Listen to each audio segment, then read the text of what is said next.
Oh là là. Waouh. Non mais, les amis, on va revenir et on va déjà revenir sur ce match. Et on va remettre au contexte un petit peu la situation du Real.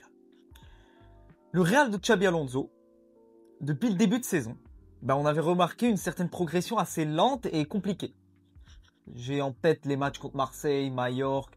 Vous voyez ce genre de match assez compliqué. Le Classico.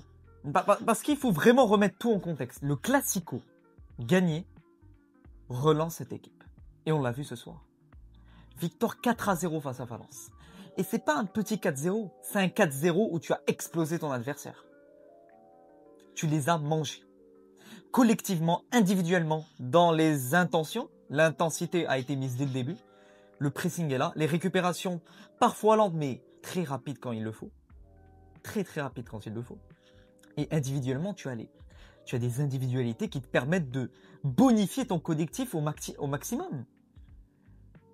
Est-ce qu'on peut parler du début de saison de Kylian Mbappé par exemple, qui plante encore une fois son doublé? Mais le mec, tu le mets buteur à chaque match, tu es assuré d'avoir gagné. C'est un peu comme Ronaldo à l'époque. Kylian Mbappé est le joueur avec qui te permettra d'aller jouer un match avec au moins un but d'avance avant de jouer même le match. Parce que tu sais qu'il va marquer. Quoi qu'il en coûte, il va marquer dans tous les cas. Et ça, c'est un atout. C'est pas donné à tout le monde. Parce que si c'était donné à tout le monde, il n'aurait pas eu ce début de saison compliqué la saison passée. C'est pour te montrer que vraiment, c'est pas facile. Excellent match du Real Madrid collectivement. On va également revenir sur pas mal de choses. Valence, avec tout le respect que j'ai pour eux, ce n'est plus le Valence d'avant. Ce n'est plus le Valence d'avant. Mais ce n'est pas une raison de réduire en miettes la performance du Real, puisque si tu jouais cette équipe de Valence en début de saison, donc quand tu jouais Osasuna, Majorque et compagnie, peut-être que tu aurais gagné ce match maximum 2-0, 2-1. Vous voyez ce genre de perf. Mais là, tu montres très clairement un visage d'un Real Madrid qui est transcendé et transformé depuis le Classico. Un Classico te permet de modifier mentalement ton équipe. Ça, c'est la première chose. Et au-delà des Classicos, c'est surtout les gros matchs. Et la plupart du temps, c'est contre les rivaux. Dans ce cas-là, le Barça. Qui te permettent de te remettre en confiance et de redonner sens à ta saison. Et là, on le voit. Comme en 2023, hein. Tu avais gagné ton Classico alors que ton début de saison était bon, mais il y avait des problèmes. Tu gagnes ton Classico, derrière, tu enchaînes. Et ça va être peut-être la même chose, puisque tu vas jouer Liverpool dans quelques jours. Et j'espère encore une fois que ce Real répondra présent en explosant Liverpool comme il le faut. Comme ça, tu te diras que ce mois de novembre, octobre-novembre, aura été parfait avant la trêve. Jude Bellingham, il est de retour. Il est de retour, j'ai pas peur de le dire. Buteur contre la Juve, buteur au Classico et passeur, et aujourd'hui buteur. Et quel but! Le but, il est construit à lui seul. Et même au milieu de terrain, le travail qu'il te fait, c'est monstrueux. C'est monstrueux. Jude Bellingham est le genre de joueur qui va te permettre de gagner des matchs, qui va te permettre d'être décisif, qui va te permettre de changer les choses, de changer le tempo d'un match, de changer l'histoire d'un match. Il aura la possibilité de faire ça. Son match, il est dans la continuité de ses autres matchs, et le but qu'il te met, énormissime également.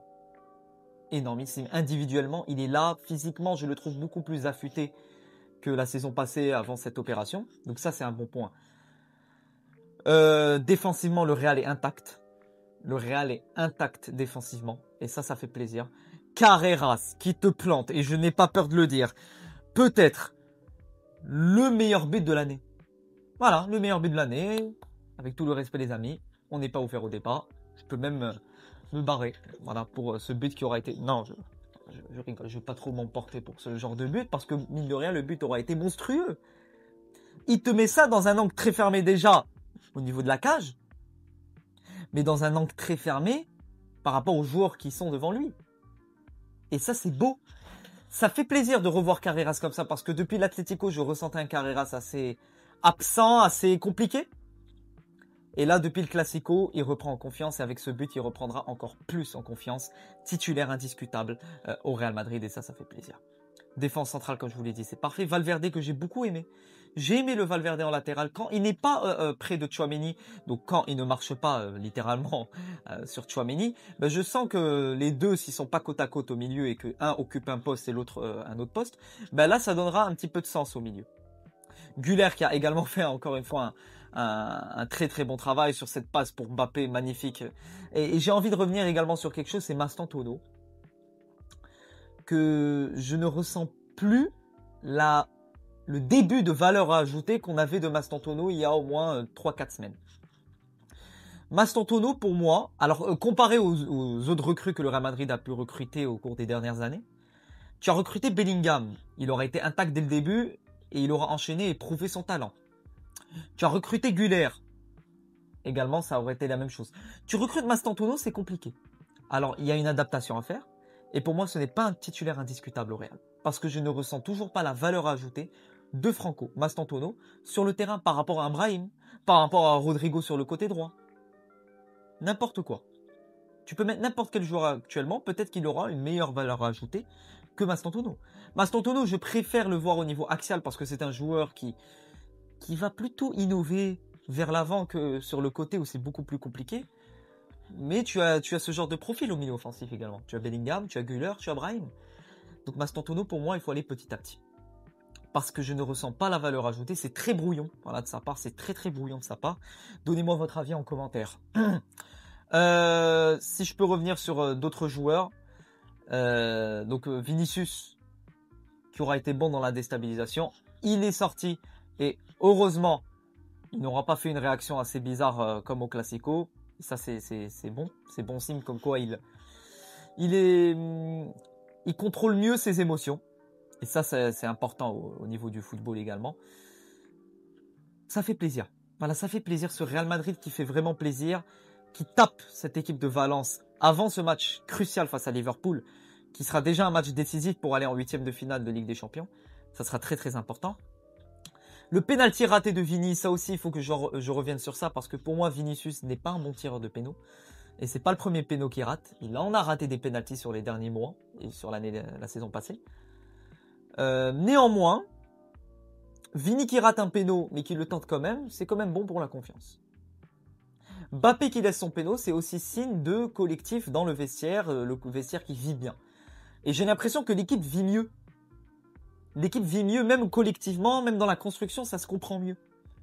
Même au niveau des entrées, c'est intéressant. Camavinga qui fait une entrée qui peut te rapporter quelque chose vers l'avant. Tchouaméni, je ne vais pas en revenir sur son match parce qu'il aura été parfait également dans ses récupérations et son agressivité. C'est le Tchouaméni que je veux voir avec la grinta qu'on connaît. Entrée d'Hendrick, donc ça me fait plaisir quand même, puisque Hendrick, normalement, il quittera le club en janvier en prêt à Lyon, si c'est confirmé. Mais ça fait plaisir de revoir Hendrick sur les terrains. Qui aura fait un petit débordement, un peu comme la saison passée face à l'Espagnol, je pense, où il a bien débordé et qui provoque cette faute. Donc ça aussi, c'est intéressant. Donc en vrai, les gars, je suis content. Voilà, je suis content. Et là, tu vois vraiment que le Classico a changé mentalement cette équipe. Un Classico, ça change mentalement une équipe. C'est une victoire cruciale au niveau points, classement, mais au niveau lancement d'une saison. La saison, elle est déjà lancée depuis un bon moment, mais on attendait vraiment un déclic qui permettrait au Real Madrid de lancer sa saison mentalement et collectivement, pour se dire oui, on est supérieur aux autres si on a battu le Barça. Même si c'était pas le meilleur Barça, il y a eu des blessés, etc. Mais tu méritais de les écraser. But hors jeu, penalty raté, penalty refusé. Donc il y a eu pas mal de choses qui pouvaient te permettre d'écraser encore plus le Barça. Là, tu vois que tu bats Valence 4-0. Alors évidemment, comme je vous l'ai dit, c'est pas le meilleur Valence, mais quand même, ça donne de la confiance. Tu vas jouer Liverpool. Donc voilà les amis, ça fait plaisir. J'espère que cette vidéo vous aura plu en tout cas. Petit débrief sympathique comme d'habitude, le petit débrief du match, le petit débrief habituel.